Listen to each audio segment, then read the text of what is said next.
So dear students, welcome again in this lecture room. As you know, we have already completed this anatomy of dicot root का जो परसों जो lecture हमने यहाँ दिया था उनके पास dicot root है ना, याद है वो? तो ये हमने उस दिन पढ़ा, इसकी एनाटमी हमने पढ़ी कि ट्रांसवर्स सेक्शन ऑफ डाइकाट वो हमने यहाँ पर बनाया था, इसकी डायग्राम भी, फिर हमने उसके जो भी इसमें टिश्यूज़ थे वो हमने यहाँ पर डिस्कस किए। तो उसके बाद आज का टॉपिक जो आज हम शुरू करेंगे that is monocot root. Monocot root पहले मैं बताऊँगा आपको, जब मैंने पहले भी लेक्चर दिया तो बहुत से बार मैंने आपको बता दिया है कि difference between monocot and dicot. तो उसमें मैंने बता दिया मोनोकॉट में एक कॉट डिफरेंस होता है और डाइकाट में दो होते हैं। एक डिफरेंस है, दूसरी डिफरेंस मोनोकॉट में पैरेलल वेनेशन होती है और डाइकाट में रेटिकुलेट वेनेशन होती है। तो आज ये डाइकाट, ये मोनोकॉट रूट है, यही हम आज डिस्कस करने जा रहे हैं। तो मोनोकॉट रूट मिसाल के तौर पर हम ले लेंगे मेज़। यहाँ पर एग्जाम मेज़ आपने देखा है, देखा कि नहीं? खाया भी होगा, है ना? तो बॉटनी में उसे कहते हैं जिया मेज, जिया मेज, बॉटनी में से जिया मेज कहते हैं। तो it belongs to family Poaceae, it belongs to family Poaceae. पहले इस फैमिली को ग्रैमनी कहा जाता था, यानी फैमिली ऑफ ग्रास। उसके बाद उसका नाम चेंज, जिस तरह मैंने पहले बता दिया कहीं फैमिलीज है उनके नाम चेंज कर दिए गए। तो पहले ये ग्रैमिनी थी, ग्रैमनी, तो उसके बाद उसका नाम चेंज करके पोएसी रखा गया। तो ये मेज जो है ये पोएसी फैमिली के साथ बिलोंग करता है। ये use as a food material. तो उस अगर उसी का हम सीड ले लेंगे, फिर सीड को हम सो करेंगे किसमें?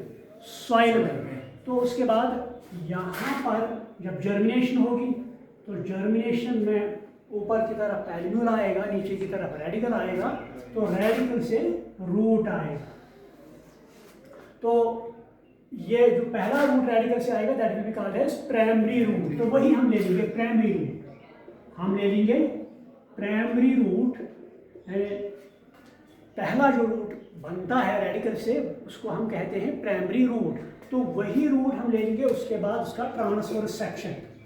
अगर आपको याद होगा मैंने बताया है sections are two types, one is called as longitudinal section, other is called as transverse section.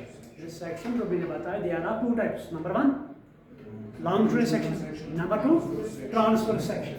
तो यहाँ पर हम ट्रांसवर्स सेक्शन ले लेंगे, तो फिर इसको माइक्रोस्कोप में एग्जामाइन करेंगे, एनालिसिस करेंगे, तो उसमें हमें बहुत किस्म के टिश्यूज़ वहाँ देखने को मिलेंगे। तो यही आज पढ़ेंगे। तो जब हम ये मेज का रूट जिसमें प्राइमरी ग्रोथ हुई हो तो ले लेंगे अंडर माइक्रोस्कोप। तो यहाँ पर क्या होगा, पहले there will be first single layer of cells, it is outer layer, so this will be called as epidermis। तो पहले हम जिस तरह हमने डाइकाट में पहला टिश्यू कौन देखा? एपिडर्मिस। उसी तरह यहाँ भी हम पहले क्या एपिडर्मिस देखेंगे। So first tissue is called as epidermis. तो एपिडर्मिस जो है इसमें क्या सेल्स क्या होंगे? They are thin wall, thin wall. जिस तरह डाइकाट में सेल्स क्या थी? थिन वॉल, उसी तरह इसमें भी थिन वॉल होंगे, नंबर एक। नंबर दो, they are compactly arranged, cells are compactly arranged, यानी इन सेल्स के दरमियान कोई स्पेस नहीं होगी। So cells will be compactly arranged. तो उसके बाद यहाँ पर देखेंगे इनमें रूट हेयर्स भी होंगे, root hairs will be there, root hairs outside there will be root hairs। तो मैंने परसों में भी लेक्चर में बताया, जब हम डाइकाट रूट पढ़ रहे थे तो उस वक्त मैंने बताया कुछ एपिडर्मल सेल्स ये इनमें ग्रोथ होती है, they form thread like structure, यानी एक थ्रेड लाइक स्ट्रक्चर ये बनाते हैं जिसे हम रूट हेयर कहते हैं, जिसका रूट हेयर और रूट हेयर। तो this root hair helps in absorption of water. तो ये एपिडर्मिस है, this gives protection, this gives protection. और रूट हेयर की फंक्शन क्या है? It helps in water absorption. तो उसके बाद नीचे की तरफ हम जब जाएंगे, there will be parenchymal cells, this tissue will be multilayer. उसके बाद जब हम देखेंगे नीचे से, यहाँ सेल्स के बहुत से लेयर होंगे, this will be called as multilayer,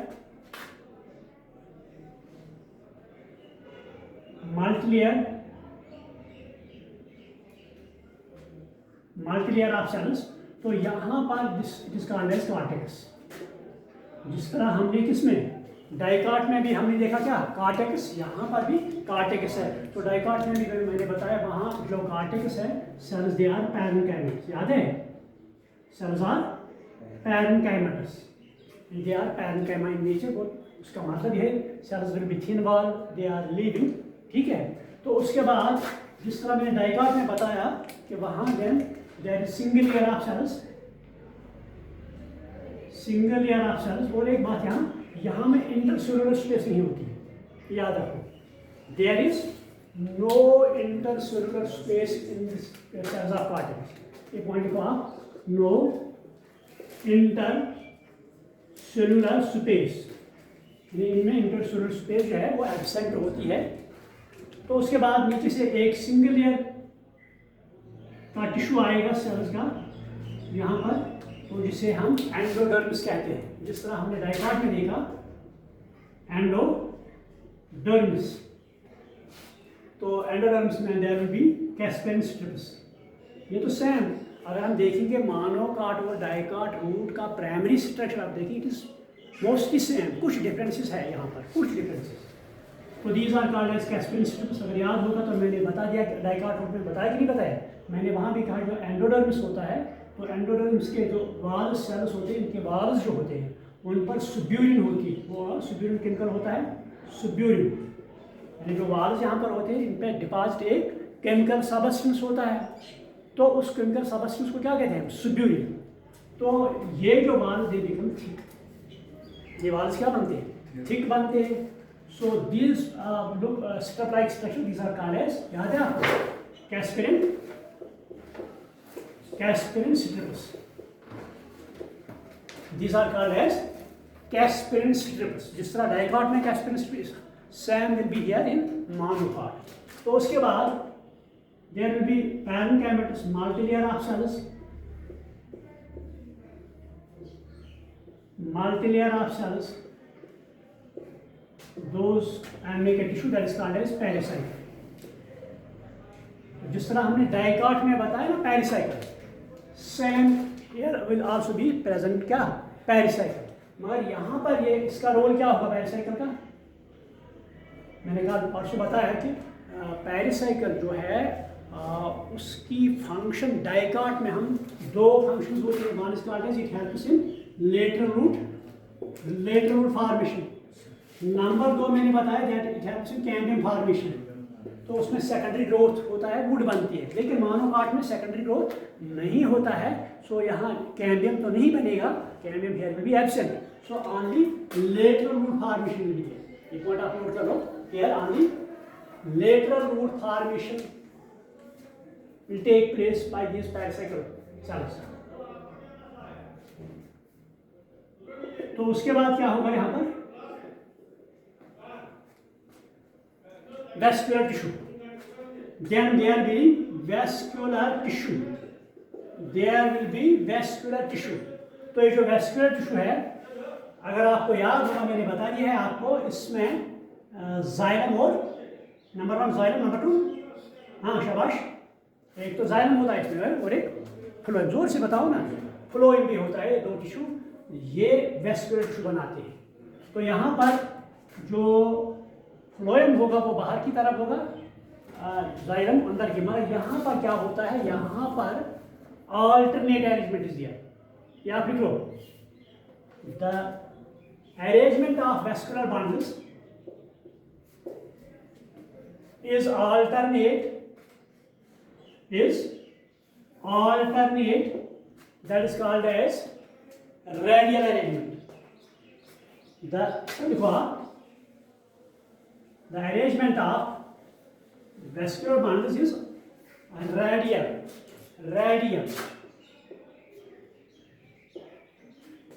that is radial होता है.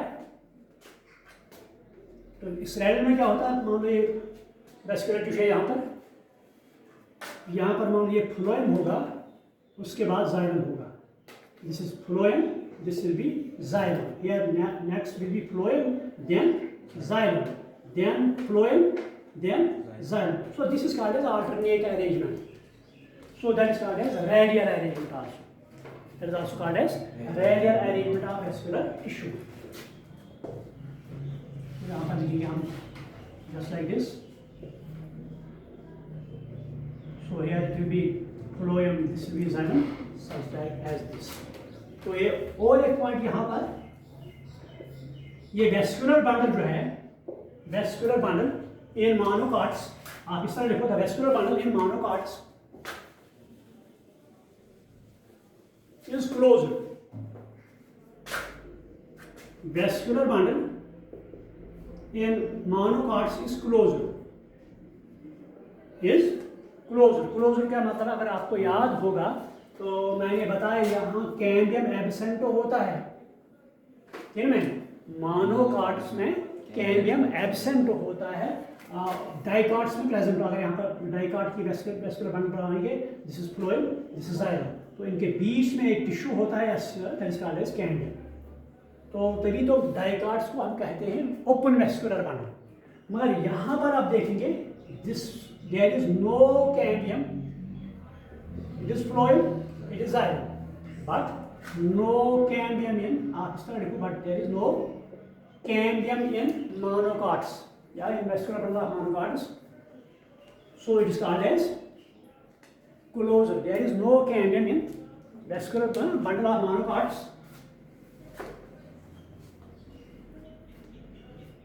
So this vascular bundle is called as closed vascular bundle, and there is no vascular bundle. There is no cambium in vascular bundle of monocots. So this type of vascular bundle is called as closed vascular bundle. It is called as closed vascular bundle. तो जब इनमें cambium absent हो तो जाहिर सी बात है secondary growth इनमें क्या एब्सेंट होगा. आप देखो there will be no secondary growth.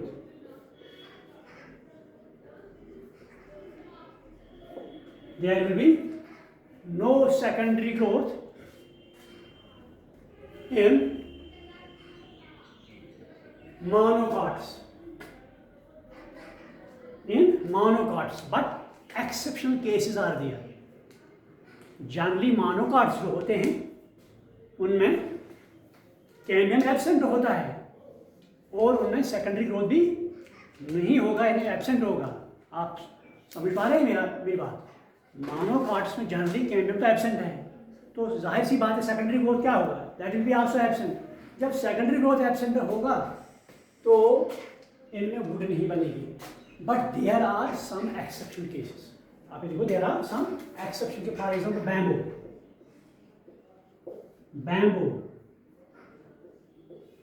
Bamboo plant जो इनका कर्स पर बांस शिस्तान. Bamboo plant is monocot but it shows secondary growth. Bamboo plant is a monocot, but it shows secondary growth. It shows secondary growth. तो उसके बाद हम देखें जो ये वेस्कुलर टिश्यू है इसके सेंटर में, बोर्ड की तरफ आप पहले देखो, फिर देखो, ये है सेंटर ऑफ दिस रूट का ट्रांसफर सेक्शन. तो सेंटर में एक और किस्म का टिश्यू प्रेजेंट होता है तो उससे हम पिथ कहते हैं। पिथ यानी in the centre there is another tissue called as pith. तो जो मोनोकॉट्स है, हालांकि मैंने कल ये बताया कि डाइकॉट्स जो है उनमें भी पिथ प्रेजेंट होती है, पता है आपको, मैंने कल कहा ना, जो डाइकॉट्स है उनमें भी पिथ प्रेजेंट होती है, मगर उनमें स्मॉल होती है, ज्यादा उसका मकदार नहीं होता है। But in monocots but in monocots there is large pith. In monocots there is large pith. There is large pith. The cells are thin wall and parenchyma. The cells are thin wall and parenchyma. Their function is storage. Their function is storage. तो ये और एक difference between monocot और dicot में होती है। मैंने dicot में कहा पिथ वहाँ स्मॉल होती है, ज़्यादा इसकी मकदार नहीं होती है, बट इन मोनोकॉट्स में, डाइकॉट में पिथ की मकदार कम होती है, but in monocots there is large pith. तो this pith is also called as medulla. This is also called as medulla, हम इसे मेडुला भी कहते हैं। तो इसकी फंक्शन क्या है? स्टोरेज। इसकी फंक्शन क्या है? स्टोरेज। तो जो ये जाइलम होता है इसमें, this is vascular bundle, here it is phloem, ठीक है। तो यहाँ जाइलम होगा, तो जाइलम में मैंने कहा it is of two types, one is called as protoxylem, second is called as metaxylem. याद है? Yes sir. जब डाइकॉट मैंने पढ़ाया तो वहाँ भी मैंने कहा कि जो जाइलम होता है, जब ये बनता है, पहला जो जाइलम बनता है उसे हम प्रोटोजाइलम कहते हैं, तो उसके बाद जो बनता है उसका मेटाजाइलम कहते हैं। तो उनका अरेंजमेंट, कभी ये प्रोटोजाइलम बाहर की तरफ होता है, कभी ये अंदर की तरफ होता है, कभी मेटाजाइलम बाहर की तरफ होता है, कभी ये अंदर की तरफ होता है। तो इससे दो कंडीशन यहाँ बनते हैं। तो इस रूट में क्या होता है? रूट में मान लो दिस इज फ्लोएम, ठीक है, यहाँ पर ये जाइलम है, यहाँ पर क्या होता है? प्रोटोजाइलम जो that is present peripheral side and outside, तो जो मेटाजाइलम है that is present centre, towards centre. Protoxylem towards peripheral side outside, but this metaxylem is towards inside. So this type of arrangement is called as exarch. This type of arrangement is called as, आप ये लिखो, the arrangement of protoxylem and metaxylem. The arrangement of protoxylem is that it is present on peripheral side and metaxylem towards center. So this condition is called as exarch condition. This condition is called as exarch, E-X-A-R-C-H. लिखा आपने, protoxylem towards outside या peripheral side, metaxylem towards center. So the condition is called as exarch. कभी भी ये objective आता है exam में, तो ये डाइकॉट में भी सेम होता है, वहाँ भी exarch कंडीशन होती है, और मोनोकॉट में कोई डिफरेंस नहीं है। तो this is the structure of monocot root. अब तो कभी कभी एग्जाम में आएगा, what is difference between primary structure of monocot root and dicot root, है ना। हर एग्जाम्पल आप पाएगा, 1 मार्क का क्वेश्चन या 2 मार्क का क्वेश्चन आ गया, क्या करोगे इसको? तो आप यहाँ तो एक काम करोगे, पहले आप रिकॉल करोगे स्ट्रक्चर ऑफ डाइकॉट रूट और स्ट्रक्चर ऑफ मोनोकॉट रूट। तो उसके बाद आप देखोगे तो हमने डाइकॉट रूट में क्या पढ़ा, मोस्ट दे आर सेम, वहाँ भी एपिडर्मिस है, यहाँ भी एपिडर्मिस है, वहाँ भी कार्टिकस, यहाँ भी cortex, endodermis, pericycle, all the tissues are present, but some differences are there. So क्या कौन सी डिफरेंस आपने यहाँ पाई? शाबाश। वन डिफरेंस यहाँ पर लिखेंगे हम डाइकॉट रूट, ठीक है, दिस इज डाइकॉट रूट। तो यहाँ पर क्या लिखेंगे? Monocot root. तो फर्स्ट डिफरेंस हमने यहाँ देखा जब हमने वेस्कुलर बंडल पढ़ा, तो कैम्बियम इज प्रेजेंट, देखो यहाँ पर कैम्बियम प्रेजेंट इन डाइकाट्स। ठीक है, ये एक पॉइंट आएगा। यहां पर क्या लिखेंगे मोनोकाट्स में? Cambium is absent, cambium is absent, ये पहला पॉइंट आ गया। Cambium in dicot is present and monocot is absent. First point. Second point, vascular bundle in dicots is closed. Sorry, open. Vascular bundle in dicots is open. यहाँ पर क्या लिखेंगे हम? Second point, vascular bundle in monocots is closed. Is closed. और एक point क्या देखा हमने? शाबाश। और एक पॉइंट क्या देखा हमने? अभी तो मैंने बताया ना पिथ के बारे में। So pith in dicots pith is mind small. Third point, pith is small. तो इन मोनोकाट्स पिथ इज लार्ज। सो इस तरह आप ये डिफरेंस लिखेंगे। अगर ये 1 नंबर का आ गया क्वेश्चन या ज़्यादा से ज़्यादा 2 नंबर का आएगा तो ये पॉइंट्स आप लिखेंगे। तो लेकिन देखो डिफरेंस जब ना मतलब कोई भी क्वेश्चन आपको डिफरेंस के बारे में आएगा तो वहाँ आपको पहले डेफिनेशन पता होनी चाहिए, वो पॉइंट किस तरह हम डिफाइन करेंगे। दूसरा स्ट्रक्चर डिफरेंसेस क्या है। 3 बेसिक पॉइंट्स है जिस पर हम डिफरेंस करते हैं।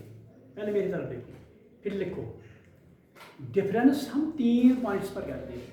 पहला पॉइंट हम डेफिनेशन, पहला हम डिफरेंस ये प्रोसेस है क्या, मोनोकाट रूट है क्या, डाइकाट रूट है ना। पहला पॉइंट ये हम लिखेंगे। दूसरा पॉइंट स्ट्रक्चर के एतबार से, तो यहाँ पर हमने स्ट्रक्चर ये लिखा। तीसरा पॉइंट फंक्शन के एतबार से, अगर इसकी फंक्शन डिफरेंट थी इसके तो हम वो भी पॉइंट, मगर यहाँ पर हम देखेंगे function are the same. Root वहाँ पर भी एब्जॉर्प्शन करता है, यहाँ पर भी एब्जॉर्प्शन करता है, वहाँ पर भी वो प्लांट्स को फिक्स सॉइल में करता है, यहाँ पर। सो फंक्शन के एतबार से there is no difference, but structure के एतबार से देयर आर सम डिफरेंसेस। तो ये आप लिखेंगे तो there will be complete answer of this question. So this was all about structure of monocot root. Any question in this? कोई confusion?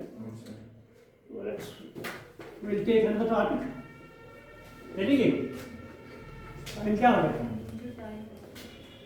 अभी टाइम है? हाँ, कितना टाइम क्या है?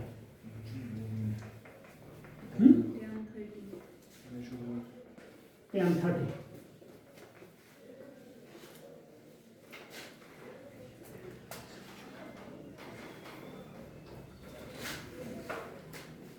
So this was all about root, monocot as well as dicot, their transverse section.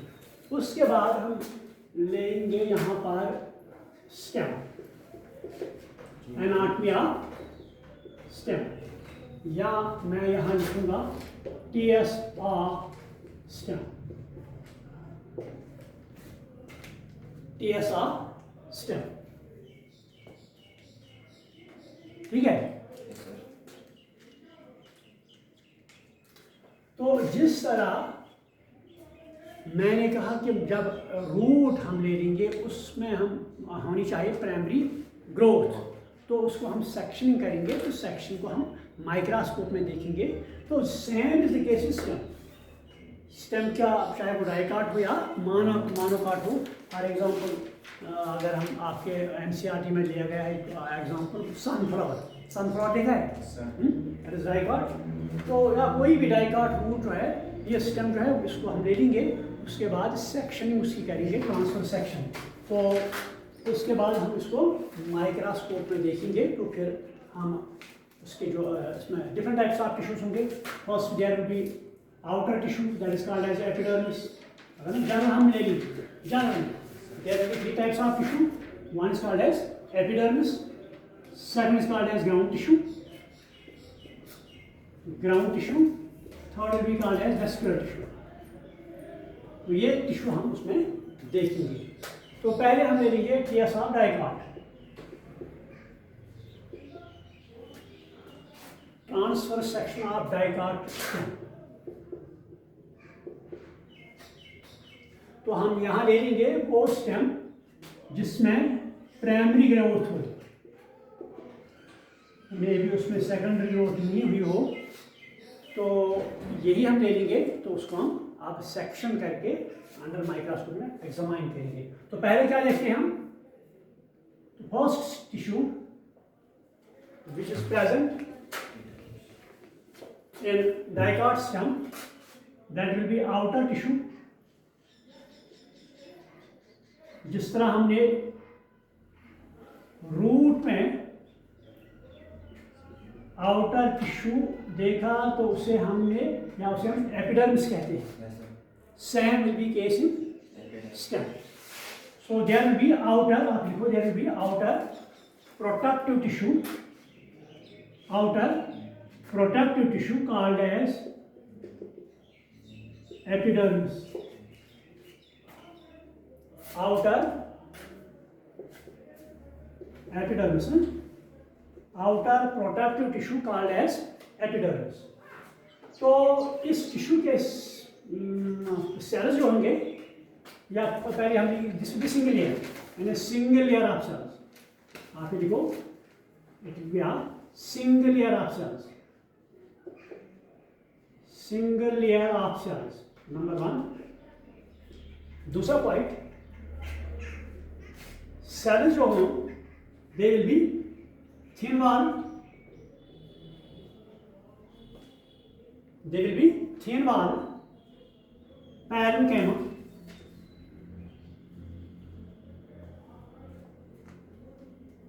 तो अगर आपने देखा होगा जब छोटा, या पहले हम सीड लेते हैं, है ना, तो सीड को हम सो करते हैं, रूट तो हमने पढ़ लिया, उसके बाद पैल्म्यूल आता है ऊपर से, तो पैल्म्यूल से स्टेम बनता है।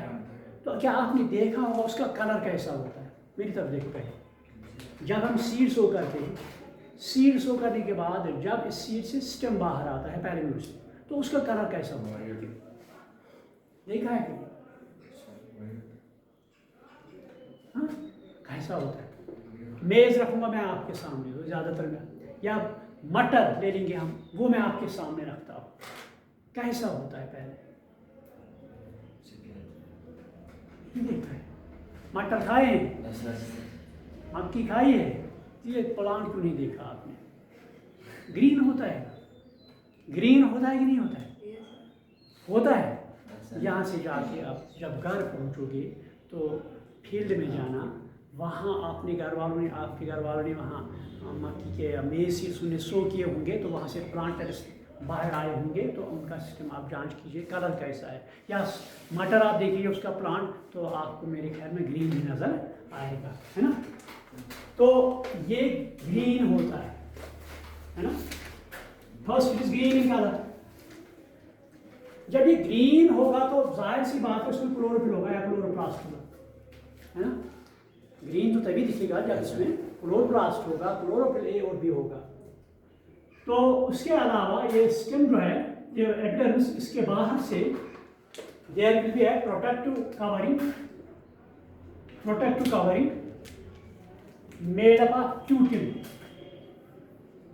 यहाँ पर हम बनाएंगे, यानी एपिडर्मिस जो है ना, एपिडर्मिस, उसके बाहर तरफ से एक थिन लेयर होगा, नॉट थिक या थिक, यानी outside epidermis there will be a thin layer,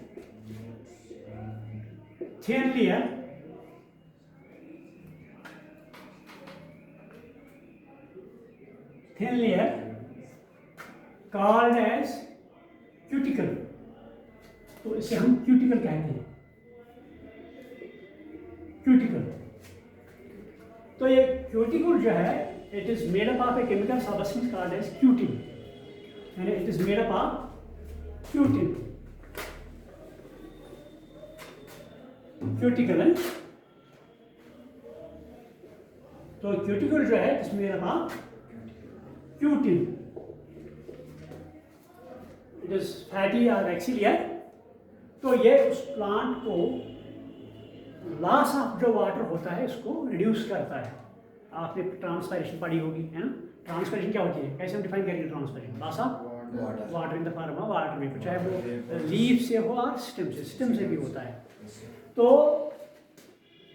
उस वक्त ये प्लांट सूख सकता है ना, मुरझा जाएगा और ज़्यादा वाटर बाहर जाएगा। तो यहाँ पर ये क्यूटिकल जो है, it helps to reduce water loss. आप लिखो, it helps to reduce water loss during transpiration. It helps reduce water loss during transpiration. तो उसके बाद हम देखते हैं जो स्टेम है, इस पर भी हेयर्स होते हैं। जिस तरह मैंने रूट में बताया, कुछ एपिडर्मल सेल्स वो थ्रेड लाइक स्ट्रक्चर बनाते हैं जिनको हम रूट हेयर्स कहते हैं। इसी तरह यहाँ हमारे रूट हेयर सिंगल सेल थे, ये आप याद रखो। जो रूट हेयर वो क्या है, सिंगल, एक ही सेल का बना हुआ है ना, एक एपिडर्मल सेल ये एक रूट हेयर बनाएगी। लेकिन यहाँ पर ये एपिडर्मिस जो है outside, there will be multi cellular thread like structures. आप लिखो, on the outside of epidermis there will be multi cellular thread-like structures, multicellular thread-like structures, they are called as stem hairs.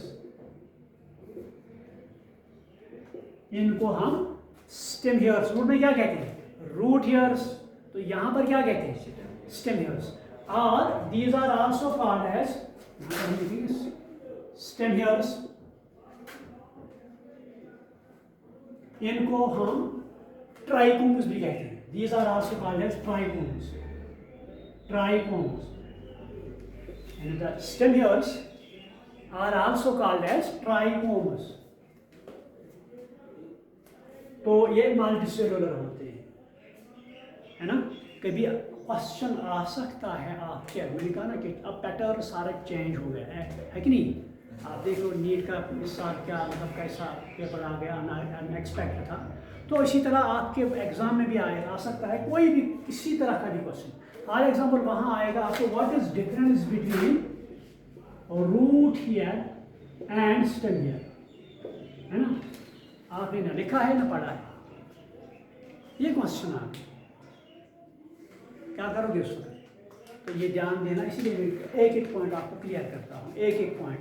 जब time अगर ज़्यादा भी ले लेगा clear करने में, उसकी आप चिंता न कीजिए, बल्कि पॉइंट क्लियर होना चाहिए और आप एग्ज़ाम के लिए भी प्रिपेयर, आपको उसके लिए प्रिपेयर होना चाहिए। तो ये क्वेश्चन आ सकता है, what is difference between root hair and stem hair. मैंने कहा 3 पॉइंट्स आप याद रखो, तो डेफिनेशन, प्रोसेस एंड फंक्शन, ठीक है। पहले पढ़िए स्टेम हेयर, बाद में बताऊँगा आपको। तो इनको हम स्टेम हेयर्स कहते हैं, ट्राइकोम्स। तो इनकी फंक्शन क्या है, they are secretory function. Number 1 secretory function, ये कुछ सबस्टेंस सिक्रीट करते हैं और इस प्लांट को एनिमी से बचाता है। वो they are protective function, they are, आपको समझ वहाँ क्या रूट हेयर क्या है, that helps in absorption of water. यहाँ पर ये सिक्रीट, वो सिक्रीट कुछ नहीं करता बल्कि एब्जॉर्ब करता है, यहाँ पर सिक्रीट करता है सबस्टेंस। सो वहाँ पर एब्जॉर्प्शन, यहाँ पर प्रोटेक्शन। क्लियर। तो इनको protection,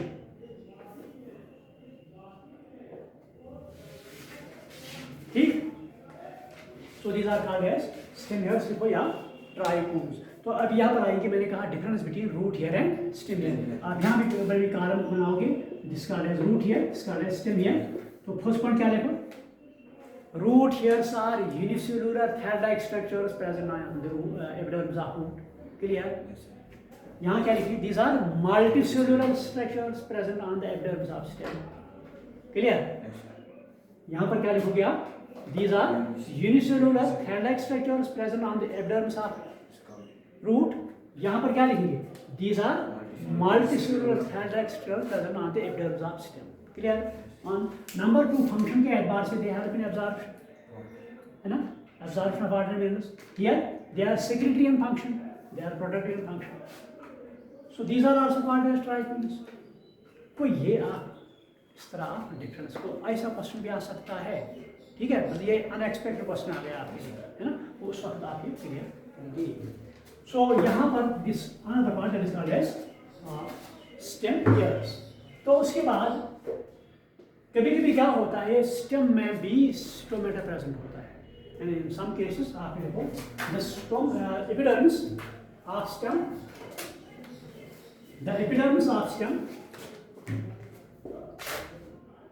has minute pore-like structures called as stomata. Called as stomata. अगर सिंगल लेंगे उसको क्या कहेंगे हम? स्टोमा. अगर सिंगल लेंगे हम उसको हम स्टोमा कहेंगे, और बहुत से होंगे तो उनको हम so here will be stomata present. तो what will be their function? Transpiration. So these help in transpiration. Transfer. जब फिर सेकेंडरी ग्रोथ होती है तो कलर क्या होता है? चेंज स्टेम का होता है कि नहीं? अगर हम बाहर अभी जाएंगे, वहाँ अखरोट का ट्री हम देखेंगे, एप्पल का ट्री हम देखेंगे, या बाकी ट्रीज देखेंगे, तो उनका कलर ग्रीन होता है. बाद में है इस वक्त ग्रीन, उनका कलर ग्रीन, क्योंकि उनमें सेकेंडरी ग्रोथ हुई है, तो सब चेंज हुई उसमें. तो यहाँ पर ये ग्रीन अब नहीं होगा, वो स्टोमेटा नहीं होगा. उसके बारे में उसमें कुछ सेल्स होते हैं जहाँ से वाटर ब्लास्ट होता है. They are called as lenticels. यहाँ देखो आपके एनसीईआरटी में नहीं है, फिर यहाँ देखो lenticels. In the some stems, yeah, in some plants there are whole or pore-like structures besides stomata.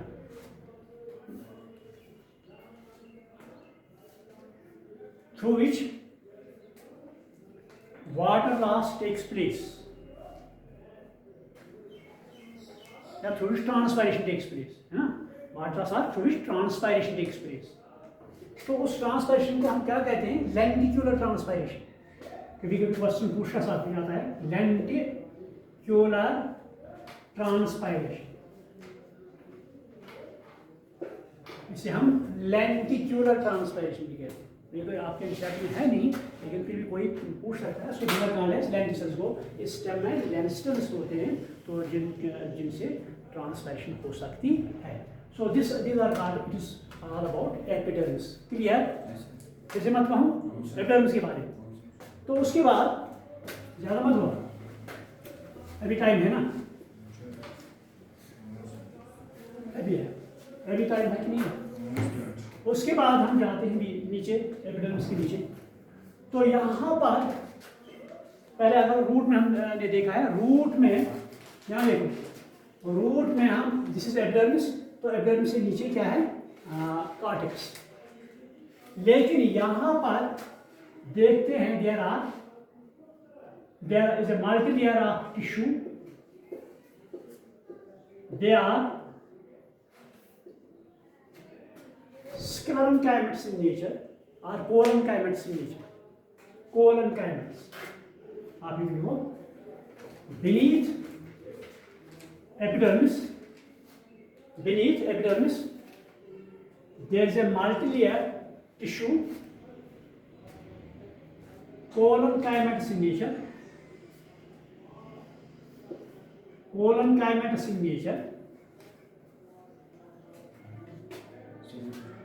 Beneath the epidermis, there is another multi-layer tissue.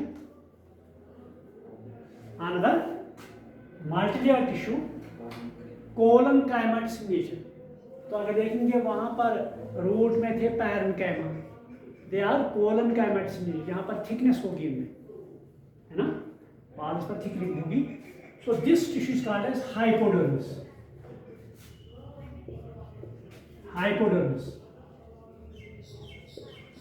This tissue is called as hypodermis. क्योंकि यहाँ पर thickening होगी, सुब्यूरिन की होगी thickening, तो it will provide mechanical strength. This will provide. So this is called as hypodermis. Hypo means below, dermis means skin. यानी जो epidermis है इसके below जो tissue होगा, that will be called as hypodermis. तो हाइपोडर्मिस के बाद हम जब नीचे जाते हैं, यहाँ पर आपको हाइपोडर्मिस पहले, hypodermis on the tissue, hypodermis.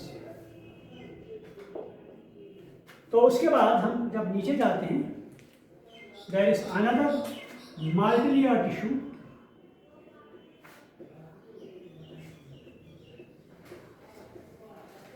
ये मैं आपको, हम जाएंगे लैब में इंशाल्लाह, तो लैब में आपको सब कुछ मैं दिखाऊंगा, इवन हम सेक्शन भी करेंगे, तो ये हम देखेंगे उसमें टिश्यूज। तो अनदर टिश्यू है दैट इज मल्टीलेयर, अगर हम जो हाइपोडर्मिस है उसके नीचे आप जाएंगे तो यहाँ पर हमें और एक टिश्यू मिलेगा, यहाँ पर हमें और एक टिश्यू देखने को मिलेगा, तो उस टिश्यू को हम कॉर्टेक्स कहते हैं। That tissue is called as cortex. यहाँ पर देखिए और एक tissue that is called as cortex. तो जो कॉर्टेक्स है इसमें cells they will be parenchyma, the cells are parenchyma, thin wall, the cells are parenchyma, thin wall,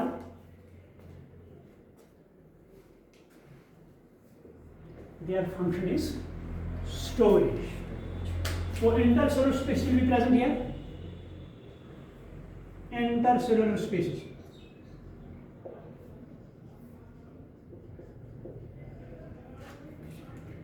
intercellular spaces, ये जो कॉर्टिकल टिश्यू है इसमें सेल्स के दरमियान स्पेस होगी, that's called as intercellular space.